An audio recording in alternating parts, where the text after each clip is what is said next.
You're watching Bears Now. I am Harrison Graham, and some more buzz around the Bears from the national media.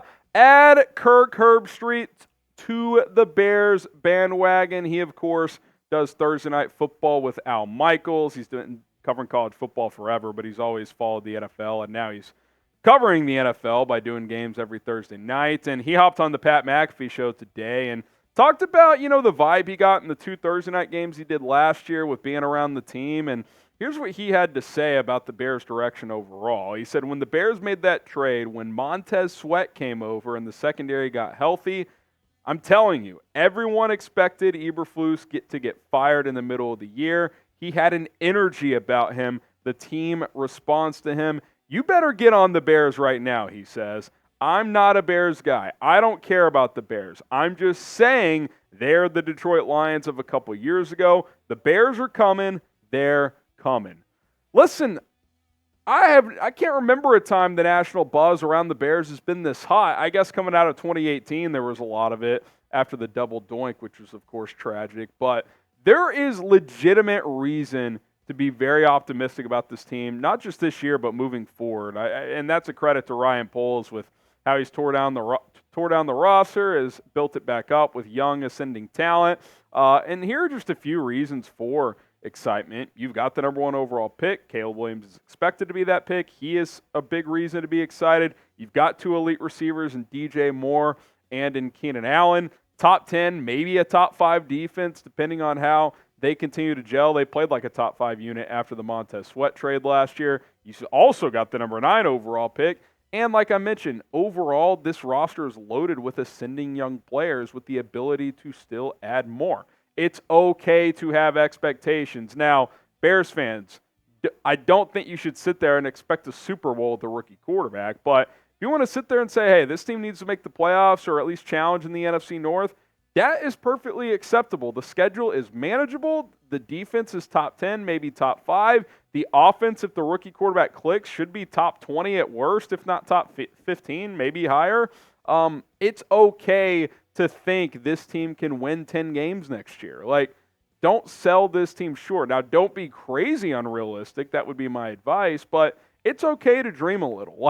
Like I said, if Caleb Williams is that dude, even if it's not right away, but if at the end of next season we're like, okay, he's that guy, this team's going to have a chance to win and to win big for several years to come, and that is really exciting to think about when just a couple of years ago things looked pretty damn bleak at the end of the Matt Nagy and Ryan Pace era.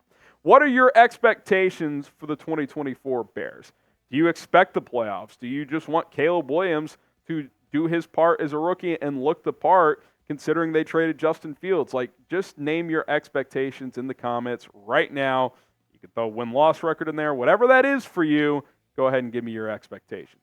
2 things I want to see in 2024. 1, I want to feel good about Caleb Williams being the guy. Especially by the end of the year, I want to be heading into 2025 and be like, okay, solid rookie season. This guy's ready to take off. Number 2, win 9+ games. If that gets you into the playoffs, great. If not, that would suck. But I do want to see this team make the playoffs. I can't sit here and say just blankly, that's not even a word, but just without seeing how it goes down, that if they miss the playoffs, it's a straight-up failure. But I'll say this, if this is a 6 or 7 win team, that is a failure unless there's just some major injury problems or, Caleb Williams gets hurt and Tyson Bagent just can't do the part, etc. If nothing catastrophic happens to the roster, I do expect this team to be above 500 and be a playoff team. Why do I expect that even with the rookie quarterback? Because the schedule's pretty manageable on paper, and you should have won 10 games last year. So, look, and by the way, I don't think Caleb Williams has to be unbelievable as a rookie to go win 9 or 10 games. Just be solid, take care of the football. This team should run the ball well, and they should play defense as well.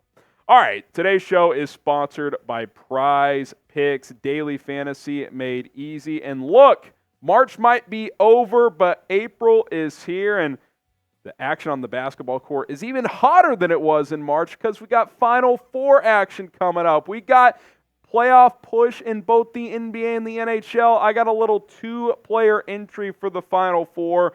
2 of the most watched players in this tournament, DJ Burns and Zach Edey. I like the more on both for points, rebounds, and assists there. Just 22 for Burns. for those three statistical categories. I love the more there. Then for Edie, he's had 30 and 15 in every tournament game so far. That's what he's averaging.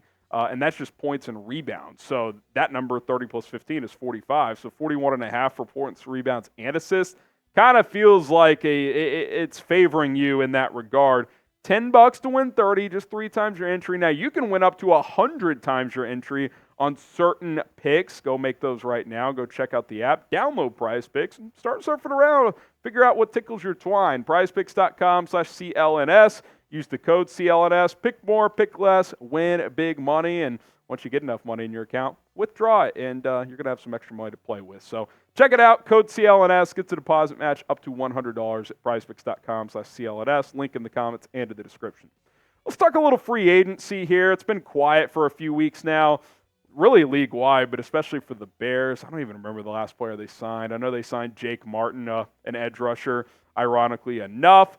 But Bleacher Report threw out the idea that the Bears could be a good landing spot for Chiefs free agent edge rusher Mike Danna, who Ryan Poles was in that front office when they selected Danna on day 3, and he's been a nice developmental story there. Alex Ballantyne of Bleacher Report wrote this, saying Danna isn't a flashy defensive end, but he proved this season he can get the job done in a starting role. Danna's pass rushing numbers aren't going to get anyone too excited. He had a modest 8.6% pressure percentage and 6.5 sacks. However, he's a good enough run defender to offset his lack of explosion in that department.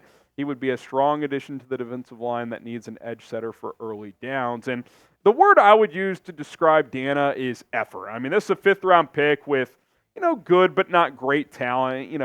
Started his career at Central Michigan, ended up at Michigan, didn't do much for the Wolverines, but 11.5 sacks the past 2 years. Sure, when you play next to Chris Jones, that helps, but hey, you play opposite of Montez Sweat, you might be able to have another 5+ sack season. Good run edge setter as well. And again, DeMarcus Walker is a guy that can play edge, he can play inside. I still like the idea of getting another edge here in Chicago. I think it's needed. Now, I don't know if this would be a type of signing you would make right now. You also have to factor in there is a report out there that the Kansas City Chiefs are trying to re-sign Danna.